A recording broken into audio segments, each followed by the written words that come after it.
Join Edwin Frondozo on the Business Leadership Podcast every week for a unique program featuring insights and actionable items from the world's most successful business leaders. Hear firsthand the exclusive interviews and personal journeys on how today's transformational leaders made it to the top.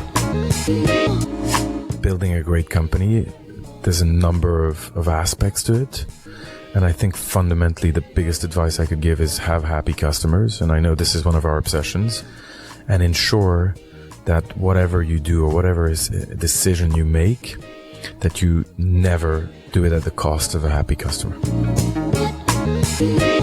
This is the Business Leadership Podcast, and I'm your host, Edwin Frondozo.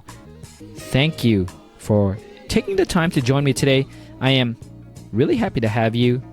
In this episode, I caught up with JP Chauvet, the president at Lightspeed at the SaaS North Conference in Ottawa. JP has led organizations operating internationally across North America, Europe, and Asia with a proven track record of achieving targets and completing on business initiatives with both large, established software vendors as well as fast-growing startups. In our conversation, JP discusses the transition of taking over the president role of a startup company and scaling it up into a fully grown sales organization. It's really interesting to hear him share his strategies, processes, and systems that he put in place to bring Lightspeed into its newfound business growth, like turning around the jack-of-all-trades culture, identifying his key performance-driven and go-to-market strategies. He also shares his first 100 days on the roll. Outside looking in, it may look like an overnight success, but the amount of work that JP puts in makes it all worthy. Today's episode is brought to you by Slingshot, a Canadian telecommunications leader in business VoIP services that empowers the emerging and innovative companies. Slingshot ensures that companies are communicating clearly to their customers, team members, and stakeholders. Unlike traditional telcos and other cloud providers, Slingshot understands what it takes to grow and scale a business. To learn more, go to slingshotvoip.com/TBLP. And with that, here we go.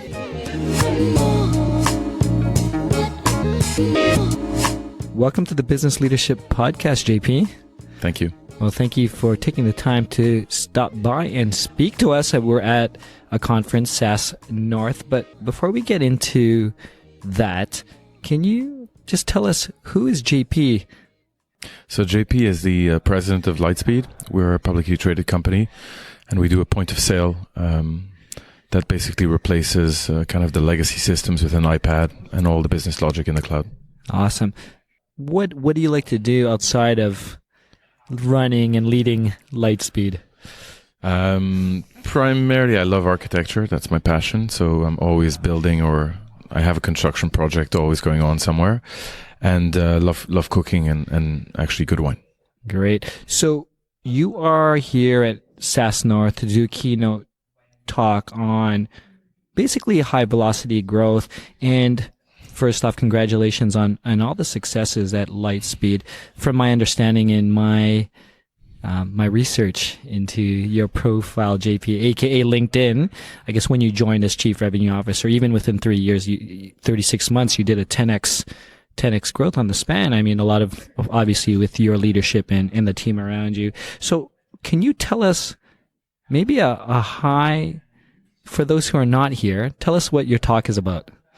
So, yeah. So before, I mean, if you look at my career, pretty much every company I've worked for was a startup that I scaled.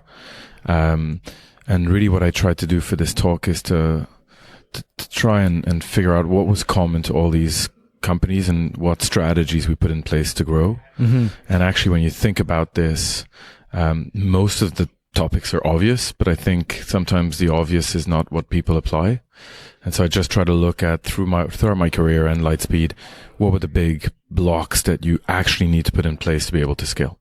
So can we talk about, I mean, was it 3 blocks that There's 6. 6 blocks. Can you tell us 6? We don't have to go into all of them, but it's very interesting. I think generally speaking, when you're a startup and really small, 20, 30 employees, 40 employees, you're in a world of jack of all trades where everybody does everything.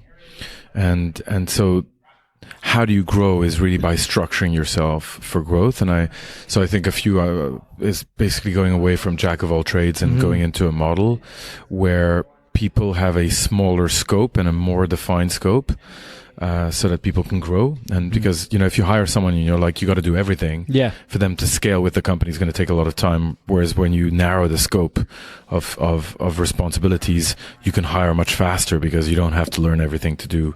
So really the first step is to going through the sales process and really the customer journey and trying to have people way more focused on smaller tasks and smaller portions of the customer journey. So that's the first big topic, and it's a tough one. Yeah, no, for sure. So let's just dig a bit into that, JP. And I've spoken to many founders and many scaling companies. When you go through that exercise and understanding when you came into Lightspeed, how do you go about changing that from jack of all trade culture? Like, there must have been a lot of changeover, I guess, per se, within maybe some of the resources or the key individuals are in place, and how did you gain some of those wins to turn that around? It's a very good question and a very good comment, actually. But when you talk about people, it's never the same people that bring you to 50 employees, to 500, to 5,000, and actually 1,000 is not a big component. So here, you just have to implement the change. So the way you do it is, the way I did it, or I did it many times, is just interviewing everyone, trying to figure out what is the essential oil of every individual and what they're really good at, and focusing them on what they're really good at. And then I think so that's more on the employee level. Then on the management level, there are most of the people basically are not in the company today that were there at the time. And that's because the skill set is completely different. But I think what you have to make people understand is that this is the job I'm going to give them today.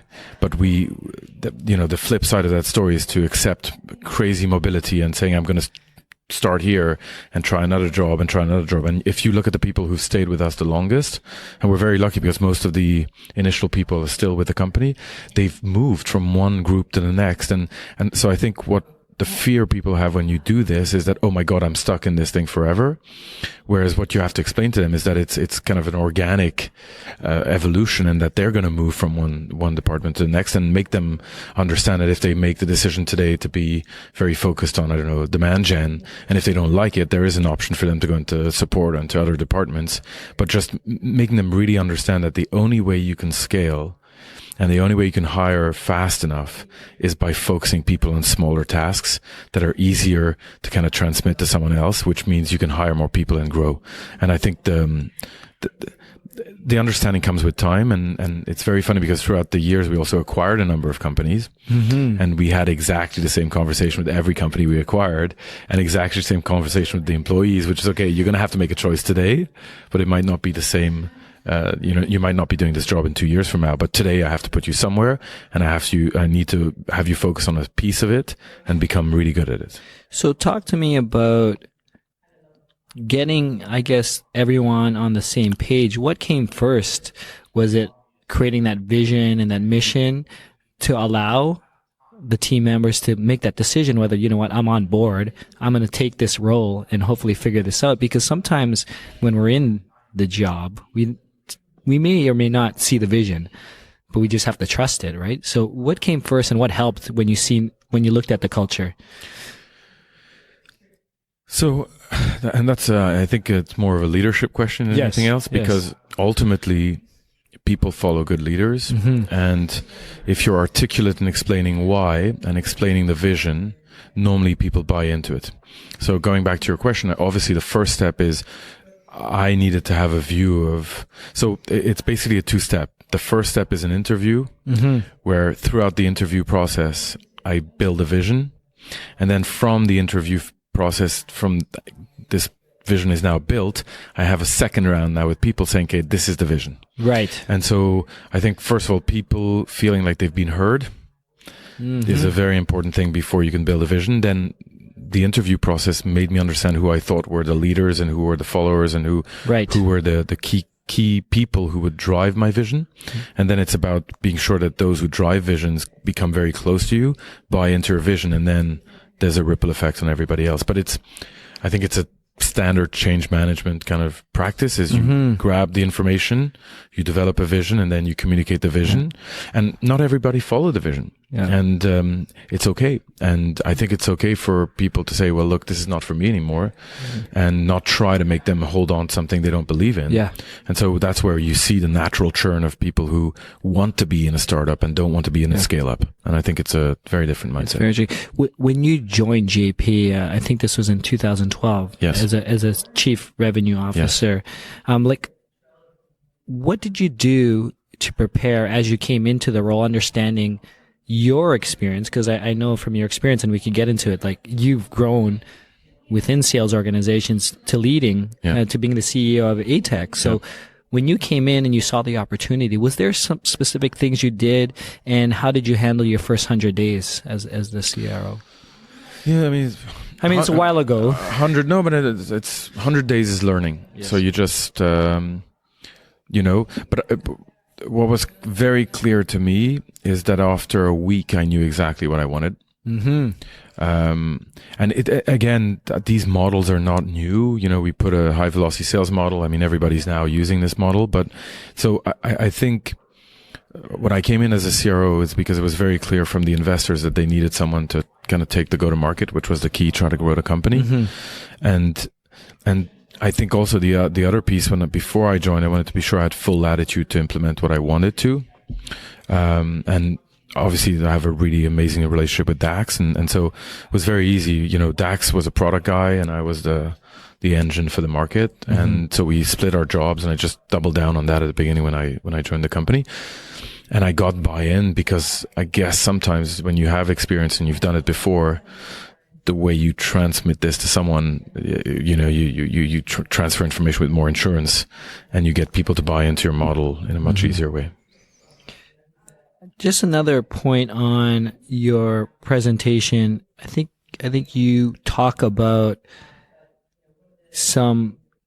maybe some key performance driven and go-to-market strategies. Can you share some of that with us today? Yeah, that was the first side is you focus people on jobs, and then the second big task was around what do you measure. And so that was and it's still a journey. I mean, what you measure and how you measure, and what are your OKRs, and what are the key fundamentals, is a journey. And normally the more you become sophisticated, the more you can dig and actually present this in a very simple way. But anyway, going back to when I joined, that was the other big piece is I've seen this many times with founders, is that they claim they're data driven and we're measuring everything.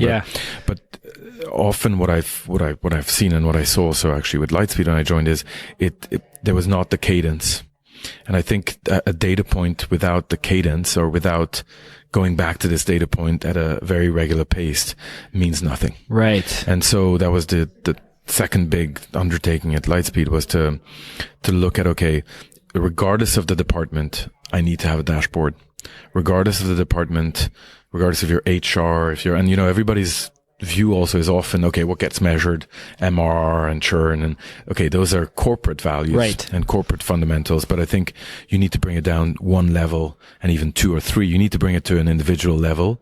And so that was the big thing, is like I wanted everybody, even an individual contributor in support or in development, to have his own dashboard of, okay, how am I doing and how am I folding into the entire strategy of the company? So we went through this long process of defining we started at the top. And I think those are very standard, you look at MR, you look at net new AR, you look at churn, you look at ARPU, I mean, all the fundamentals of the business. So we started by that and just being sure we could measure them. And then we went one level under. We started looking at every department. So support. What are my KPIs in support? When I'm in sales, what are my KPIs? When I'm in onboarding of customers? And so I'd created all these jobs. And then the idea was to say, okay, now we're going to measure every week what data point we're going to look at. And I think that's the big thing, is defining those data points, being sure we had a method to continuously have the data every week. And then since I've been in the company, every Monday at 8:30 a.m., all the management is in that room, and we go through every single department and all the data points. And I'm assuming having all these aligned dashboards and KPIs also helps the entire company with that shared vision and the shared goals of accelerating growth, I assume. Yeah, and you can't improve what you don't look at. And Right. so when you stare at a number, you naturally end up improving that number. Okay. So I think, you're right. Is that I think it just comes all together. You need to package everything together so that people have trust and confidence in where you're heading. And I think that's really what we try to implement at the beginning at Lightspeed. Just say, hey, narrow the focus, get numbers. And the third piece about numbers is make them visible.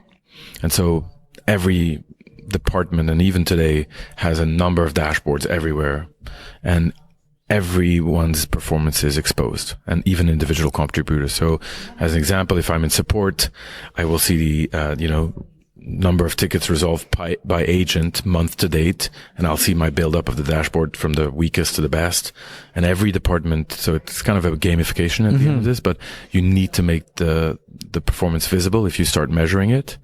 And so that was the last piece of this, is just came around and started putting TVs everywhere. Really? And connecting them to our warehouse of data, and just ensuring people could stare at it every day.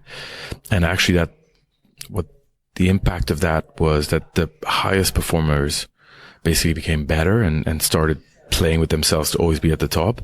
And the weaker ones just left the company because they realized, okay, I'm not up for this. And it just brought this culture of high achievement in place, and it's been the case ever since.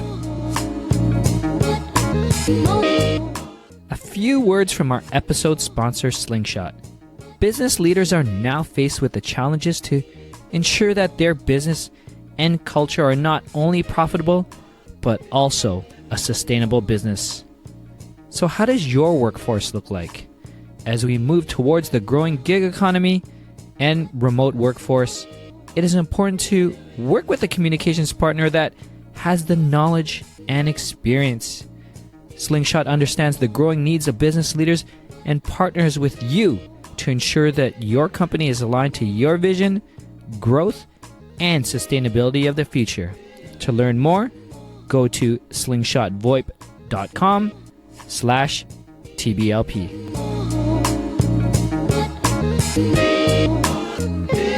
JP, I want to just change gears a bit, and we alluded to it a bit at the beginning. When I looked at your career, you have quite a bit of success and experience when it comes to building sales organizations. And it's also what I saw, and this is really just a snapshot, is you have grown into business leadership executive roles the traditional way within an organization, and grown with organizations. And I think it's part of joining a startup or a scale up as well. I'd love it if you could share with us maybe a difficult decision that you had to make throughout your career, that it might have been earlier on in your career, JP, but it really, maybe you lost sleep on it, and it was something that you found so challenging that when you did make the decision, it allowed you to grow as a business leader. And you look back at that decision as well still. I think I started my career in product. So I was a product manager, and In telecom. in telecom, Yes. yeah. And so beginning of the web, basically in 96, 97. And I was working for a much larger group, France Telecom, and I was very well established. And then we did a lot of acquisitions in the US. So then, because I was English speaking, and French people don't speak good English, they just shipped me to New York, and I started, and then grew from there. And I think for me, I went from a very well-established job at France Telecom, making good money, and I joined my first startup, which was Ixia in 98, I think. And I think that was, at the time, a huge decision for me, because I had to let go of a lot of things, including a big fat salary. And at the time, I really was very anxious about this, because I went from, big, well-established global company to tiny startup in Canada. No name brand. We just received 5 million. At the time, it was a lot of money, mind you. But, so I think that was the riskiest I've done. And with time, I think I never regretted it. And then the second biggest risky thing I did was, I was in Canada, and I was, let's say, number 2 of a publicly traded company called Einstein. And I got hunted by the largest company in the industry, ATEX at the time, in digital basically media and digital advertising. And they shipped me to Singapore. Oh, wow. And I was like, okay, for me, this is going to be going from knowing North America to I'm going to be a real global leader. And so I spent 3 years in Singapore and then a year in Australia, and then I moved back to London. And I think that also was super challenging because it was like, okay, I'm discovering something. But I think if I look at it today, it's probably from that experience that I learned the most about how to be a real global company. And so I think those are the two. And I think the third one is, when I like risk. Maybe that's my problem in life. But when at ATEX, I was managing 850 people. I was CEO of a fairly large software company. And I took the risk to move to Montreal to join a, 40 employee startup to try it again. I guess it's more, I think, and that's my view of life, is you grow through taking risks and proving to yourself you can do it. And so that's when I moved back to Montreal and Lightspeed, is I just wanted to prove to myself that I could do it again, I love it. And one point in ATEX and what I noticed was that when you took that role in Asia, I think you were overseeing about 20 individuals, and then you moved up and it 5x'd. You went to like 70 plus. And I think when you originally took over, but I think you just mentioned the number was over 800 now. But I wanted to, if you could just share how you learned and grown as an operational leader or a manager, as your headcount grown, because that's very difficult to navigate. Yeah, but I think you learn through errors more than through success. Just put it that way. Yeah. You develop a much thicker skin when you fail. And I've always felt that when I'm in an uncomfortable environment, that's where I have to find the energy to just get through it. So I think going back to, ATEX in the beginning and at the end, it's you end up being in deep sea at some point. Right. And then you need to hook on to people you admire and you connect to. And in the case of ATEX was a board member called Jim Rose, who's a pretty big guy now, even in the US, but you just hook on to the people who help you grow and help you understand situations. And then you learn to swim. And I know there's a lot of, I hear maybe you're going to see a controversial side of me, but I think there's so many books that explain to you in retrospect how great the story was. Yes. And I'm not a believer of that. I think you actually learn more from experiencing it yourself and connecting to people who can actually guide you through the unknown. So I mean, I do read a few business books, but I'm not a fan of them because I would rather develop my own perspective and use people that I trust in the context of the scenario rather than in a generic way. 100%. You mentioned a key individual in your life was Jim Rose. Yes. And this is someone that was a mentor or someone within an organization. Is there anyone else within your career that had a tremendous impact on you? The first leader of France Telecom Multimedia was Osman Sultan. He was a incredible guy. So he's the first guy who trusted me, I guess, and mentored me and coached me, and he ended up founding Do, which is one of the biggest telecom companies in Dubai. Then there's Jim Rose that was at ATEX, and at Lightspeed, it's funny, at Lightspeed it's a number of people that I met throughout, and so I don't know, I think at Lightspeed I'm at a different level now where I get my mentorship through being on boards of other companies. Okay. So as an example, I'm on the board of Coveo, which is another high growth Canadian, just did a huge funding. And Louis, who's the CEO of Coveo, is an incredible guy. And he was a CEO of Taleo that became a multi-billion-dollar company before that. So it's more hooking on to people who can be a good sounding board and can help me kind of understand the phases in which, because I think the challenge of growth for a software company is understanding the phase in which you are. Okay. And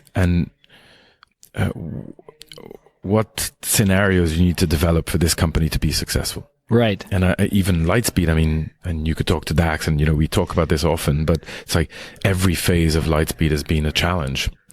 Even though from the outside it's wonderful and it still is a rocket ship, but every phase forces you to reestablish what's going to be your role, who are going to be your leaders, and how are you going to adapt your methods to this stage? So I think, life is a challenge, just being, and then especially when you talk about companies and growth and technology, it's interesting. So you mentioned real quickly about getting, I guess, some advice, some mentorships from being on other boards. Are there anything else you do? I know some people read a lot, and I know you mentioned you just like the experience. Are there other organizations or even peer groups that you hang out with? Yeah, so I hang out with as many people as I can who can help me figure out. So obviously I have the boards, but I'm constantly reading online about, structures and organizational changes. And so I think you just take inspiration where you can find it. Yeah. And there's so many ways to take inspiration nowadays that every day you end up, okay, hey, I don't know about this topic, and I'm going to meet one of my teammates or employees about this topic. Let me search online. Let me put my head around this. Let's figure out, TED, obviously everybody reads, listens to TED pretty regularly, but I think for me that, you can't replace the deep knowledge that you have of a company, and not all companies are the same. And I think that the value I bring to Lightspeed, and I will bring, is my deep knowledge of understanding the customers and how do I build the best product for the customers, and understanding how the industry is evolving, and it's kind of and how we're going to react to this evolution. Amazing. JP, what else is going on? I know you are fully focused on growing, scaling Lightspeed, but do you have any special projects, initiatives? It could be professional, personal, anything that you're super excited about, maybe losing sleep over?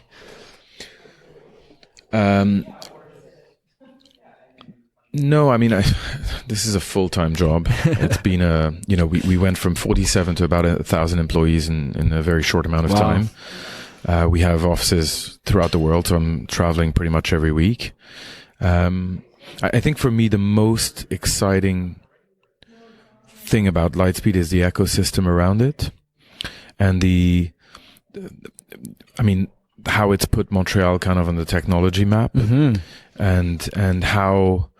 So I spend a lot of time, working with a lot of, VCs, Inovia, a lot of private equity groups who are investing in Montreal-based companies and trying to coach the leaders. Okay. So that takes a lot of my time. I'm also on, a number of kind of groups of investment and trying to figure out what we're going to do. But I think the proudest thing and what makes me the most excited is that there are repercussions of Lightspeed, and there's more and more entrepreneurs now in Montreal who believe in this, who believe that yes, you don't have to be sold to an American company. Yes, you can be a big Canadian company. Yes, Montreal is a great spot to grow. And just the two companies I'm on the board of, like Coveo is now, just behind us and doing amazingly well. I'm also on the board of a company called AlayaCare. So I try to get involved in the companies I believe in. It's fascinating to see the impact of now the belief of investment behind Montreal-based companies, and seeing the ecosystem just flourish is just the most exciting for me. JP, love to get any final thoughts from you, observations. Ideally, what we like to share is some actionable recommendations that you could share with the emerging business leader who is listening today. I'm not a man of giving advice, so it's very tough for me to I think for me, building a great company, there's a number of aspects to it. And I think fundamentally the biggest advice I could give is have happy customers. And I know this is one of our obsessions, and ensure that whatever you do or whatever is a decision you make, that you never, do it at the cost of a happy customer. And so I know it's kind of a cheesy, generic kind of, but I fundamentally believe that the best companies have customers who praise the products. So fundamentally, it's a product play. And then I think as you scale, the second advice I could give is don't be scared to give up. And I think that's the big learning of growing is you can't control everything, but surround yourself with people who are amazing. And once you have them, give up. And be ready to give up gradually, your authority, because that's one of the big things we've seen, and I continue seeing with founders, is there's the concept of giving up and there's the reality of giving up. And, I go back to Dax and myself, and I think that's where I feel blessed, is that I've really formed a partnership with Dax where he knows where he's good and he knows where I'm good. And he's basically given up a lot of his control in the hands of someone he trusts. And I think it's very difficult for founders sometimes to do that. JP, it's been an amazing time. Thank you for joining us on the Business Leadership Podcast. Thank you very much. That's it, Biz Leaders. Thank you for joining me on the Business Leadership Podcast. This was episode 144 with JP Chauvet. If you want to learn more about JP, Lightspeed, or anything else that we discussed, please go to thebusinessleadership.com/144. Join me on my private Facebook group where I will discuss this episode, answer your questions, and connect you with other like-minded business leaders. Simply search for the Business Leadership Group directly in the Facebook. Thanks to our sponsor, Slingshot, a Canadian telecommunications leader in business VoIP services. Slingshot understands the growing needs of business leaders and partners with you to ensure that your company is aligned to your vision, growth, and sustainability of the future. If you haven't done so yet, please subscribe, rate, and leave a comment on your favorite podcast player. Thank you again. Edwin, signing off. Thank you for listening to the Business Leadership Podcast at thebusinessleadership.com.